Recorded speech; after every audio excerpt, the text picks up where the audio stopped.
¿Qué tal? ¿Cómo les va? En este video continuamos hablando de la importancia de la escala y aquí vamos a hablar de las fuerzas que intervienen dentro de los sistemas dispersos y cómo también importan estas fuerzas dependiendo del tamaño de las partículas, también dependen del tamaño de la escala. Ok, entonces primero vamos a hablar de fuerzas internas, es decir, fuerzas que sienten las partículas dentro de este sistema disperso.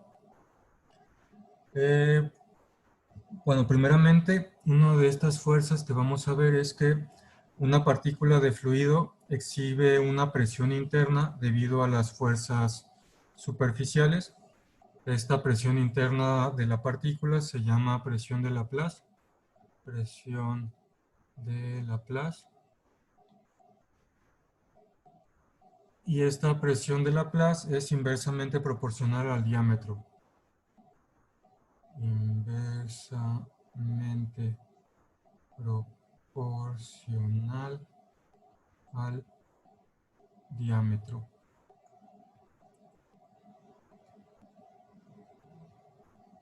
Esto sería, por ejemplo, un ejemplo clásico de esto son las burbujas. Las burbujas, debido a las fuerzas de tensión superficial, sienten una presión, una diferencia de presión adentro y afuera de ellas. Y esa diferencia de presión es lo que se conoce como presión de Laplace. Y esa fuerza, esa presión, es inversamente proporcional al diámetro de la partícula. Bueno, esto se me pasó a decirles, pero esto de las fuerzas lo vamos a ver de forma bastante general, nomás es para darnos una idea de más o menos cómo dependen, dependiendo de la escala, cómo dependen esas fuerzas de la escala. Pero no vamos a meternos en cuestiones más de cómo calcularlas, simplemente como de forma general explicarlas. Esta presión de Laplace, que es inversamente proporcional al diámetro de la partícula, en lo que se traduce es que las partículas resisten mejor la deformación entre más pequeñas sean. Entre más pequeñas las partículas resisten mejor la deformación. Resisten mejor la deformación. Ok, entonces este es uno de los casos de las fuerzas internas que podemos ver dentro de un sistema disperso. Y cómo se relaciona con la escala. Entre más pequeñas sean las partículas, estas partículas van a resistir mejor la deformación. Es más difícil deformarlas. Por otra parte, tenemos también como fuerzas internas las fuerzas coloidales. Fuerzas coloidales que pueden actuar entre partículas manteniéndolas agregadas. O sea, las fuerzas coloidales mantienen agregadas a las partículas. Es decir, en general van a ser fuerzas de atracción entre partículas que las hacen que se hagan un agregado, que las mantienden a mantenerlas juntas. Y estas fuerzas generalmente, comúnmente son proporcionales al diámetro de la partícula. Son proporcionales al diámetro.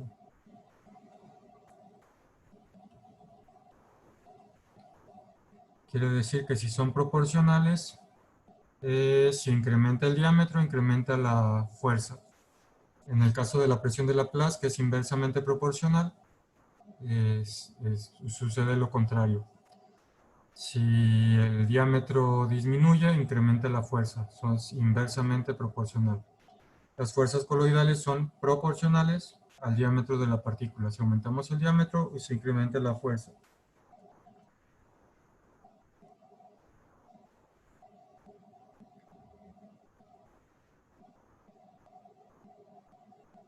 Ok, vamos a pasar ahora a fuerzas externas. Fuerzas externas.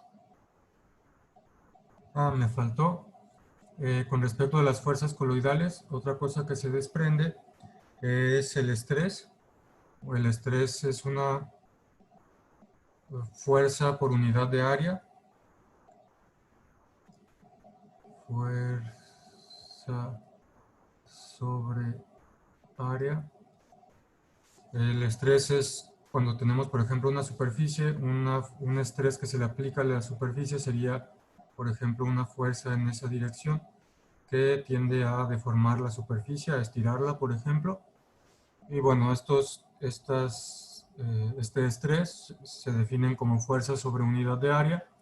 Y en el caso para las fuerzas coloidales, por ejemplo, si tenemos un agregado y le aplicamos un estrés para intentarlo separar, ese estrés va a ser proporcional, va a ser inversamente proporcional al diámetro. Este va a ser inversamente proporcional al diámetro. Es inversamente proporcional al diámetro porque la fuerza coloidal era proporcional al diámetro, es decir, la fuerza era proporcional al diámetro, pero esto es fuerza, el estrés es fuerza sobre área. Estrés es igual a fuerza sobre área, y entonces va a ser proporcional al diámetro entre diámetro cuadrado, porque el área es un lado por el otro para multiplicarlo. Si son esferas, el área depende del radio al cuadrado o del diámetro al cuadrado, de cualquiera de las dos. De cualquiera de los dos casos aplica. Y entonces el estrés d entre d cuadrado es 1 entre d. El estrés va a ser proporcional, en el caso de las fuerzas coloidales, a 1 entre d. Eso es con respecto a fuerzas internas. Ahora vamos a ver fuerzas externas. Y un ejemplo de fuerzas externas, por ejemplo, son la gravedad, que está actuando sobre todo sobre el sistema disperso. En general, las fuerzas externas que actúan sobre una partícula incrementan abruptamente con el diámetro. En general, las fuerzas externas que actúan sobre una partícula se incrementan abruptamente con el diámetro, con D, con el diámetro de las partículas. Por ejemplo, un ejemplo de esto son las fuerzas viscosas que actúan sobre una partícula o un agregado. Estas fuerzas viscosas son proporcionales al diámetro al cuadrado. Fuerzas viscosas son proporcionales al diámetro cuadrado. Entonces, pero esto es un ejemplo. En general, las fuerzas externas se van a incrementar abruptamente con el diámetro. En este caso tenemos un incremento de diámetro cuadrado. Podríamos tener exponentes más grandes para otro tipo de fuerzas.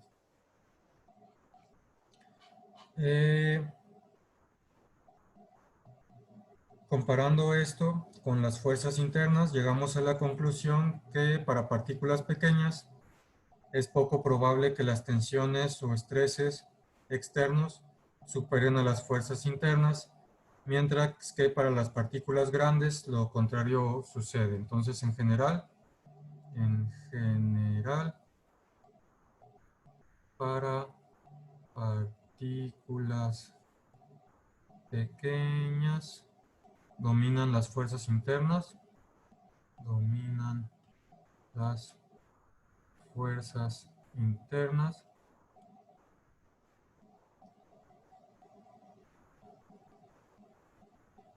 y para partículas grandes dominan las fuerzas externas, Entonces, en general, de forma general, entre más pequeñas sean las partículas, el sistema disperso va a estar dominado por las interacciones de fuerzas internas en el sistema, es decir, son más importantes esas fuerzas, y para partículas grandes, lo contrario ocurre. El sistema va a estar dominado por las fuerzas externas, es decir, la influencia de las fuerzas externas va a superar a la de las fuerzas internas. Ahorita, un caso que vamos a hablar ahorita es la sedimentación. La sedimentación es el resultado de fuerzas gravitacionales externas y fuerzas de fricción internas. Y entonces, entre más grandes sean las partículas, más se sedimentan, están más afectadas por las fuerzas externas. Si las partículas son pequeñas, dominan las fuerzas internas, y en el caso de la sedimentación, si dominan las fuerzas internas, no hay tanta sedimentación. Un ejemplo de esto también es que los geles hechos de partículas generalmente son más firmes para partículas más pequeñas. Otro caso de esto de las fuerzas externas es el de la relación entre fuerzas, es la tasa de sedimentación. La tasa de sedimentación es el resultado de fuerzas opuestas actuando sobre una partícula. Fuerzas opuestas actuando sobre una partícula.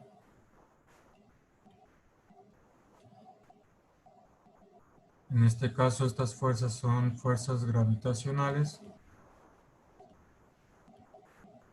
fuerzas de fricción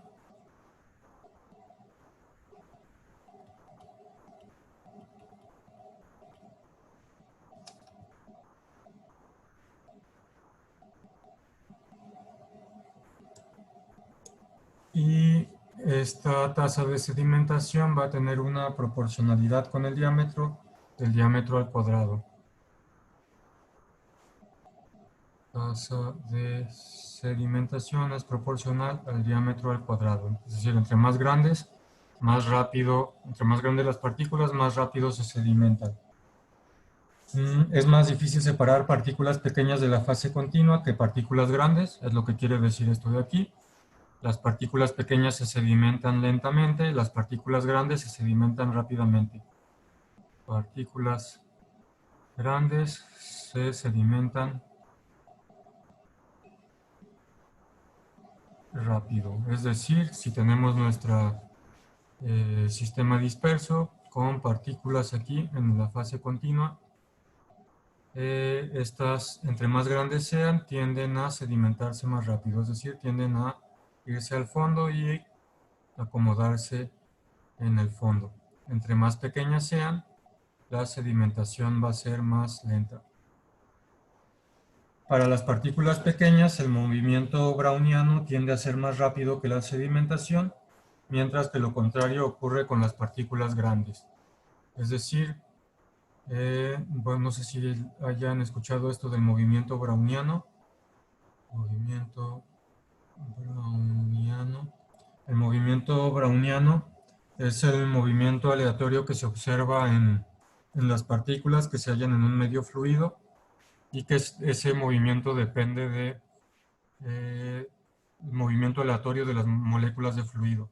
Entonces, este señor Brown encontró que, por ejemplo, con partículas de polen en aceite, si las observaba bajo el microscopio, veía que esas partículas se movían de forma aleatoria. Ese movimiento de forma aleatoria se debe a que, voy a dibujar aquí en grande como si fueran las moléculas de agua. Obviamente esto no está a escala, ¿verdad? Pero estas moléculas de agua pues están vibrando, están girando, están moviéndose, y el movimiento browniano se da porque esa partícula de polen, en este caso, choca con las moléculas de agua, y esas moléculas de agua le transfieren movimiento, y esos choques la van moviendo de forma aleatoria. De hecho, esto también Einstein escribió un artículo sobre esto del movimiento browniano, y con ese artículo fue como la demostración final de que, pues, de que las cosas estaban hechas de partículas pequeñitas, de átomos, moléculas, etc. Bueno, este es el movimiento browniano. En el caso de partículas pequeñas, partículas pequeñas, el movimiento browniano supera la sedimentación, es mayor que la sedimentación, y para partículas grandes lo contrario ocurre, tiene más efecto la sedimentación tiene mayor efecto que el movimiento browniano. Esto se da porque si la partícula llega a cierto tamaño, que sea demasiado grande, entonces los choques de las moléculas del fluido pues no lo van a afectar. Tiene que ser pequeñita la partícula para que los movimientos de las moléculas de fluido la afecten.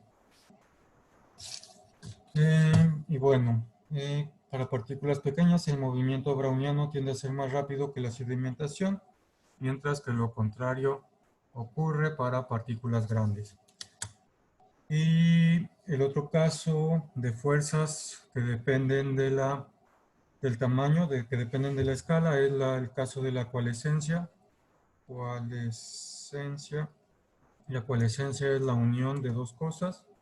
En este caso vamos a tener el caso de emulsiones.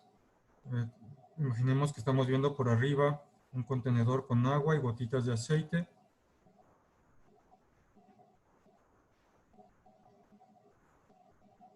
Tenemos gotitas de aceite y la coalescencia de dos gotitas de aceite es cuando se unen y se juntan y forman una gotita de aceite más grande.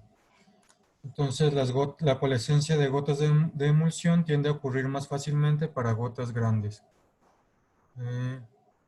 La coalescencia de gotas de emulsión tienden a ocurrir más fácilmente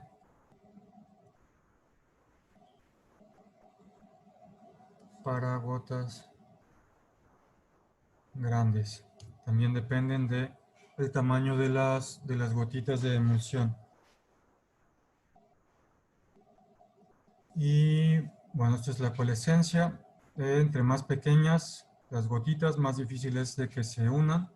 Entre más grandes las gotitas, más fácil es de que se unan en una más grande. Y en conjunto, en general, las dispersiones de partículas pequeñas tienden a ser más estables que las de partículas grandes. En conjunto, es decir, por ejemplo, coalescencia y sedimentación, en ambos casos, las dispersiones de partículas pequeñas tienden a mantenerse dispersas, más estables, y las de partículas grandes tienden a sedimentarse o tienden a coalescer, a unirse y hacerse una masa grande de emulsión, de las gotitas de la emulsión. Entonces, en conjunto, las dispersiones de partículas pequeñas son más estables que las de partículas grandes,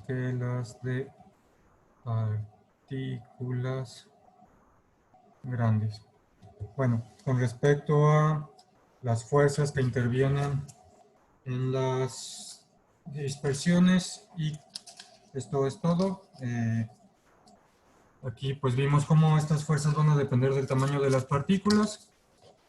En el siguiente video vamos a ver cómo ciertas propiedades ópticas también dependen del tamaño de las partículas. Entonces, por lo pronto, pues este video pues lo terminamos aquí.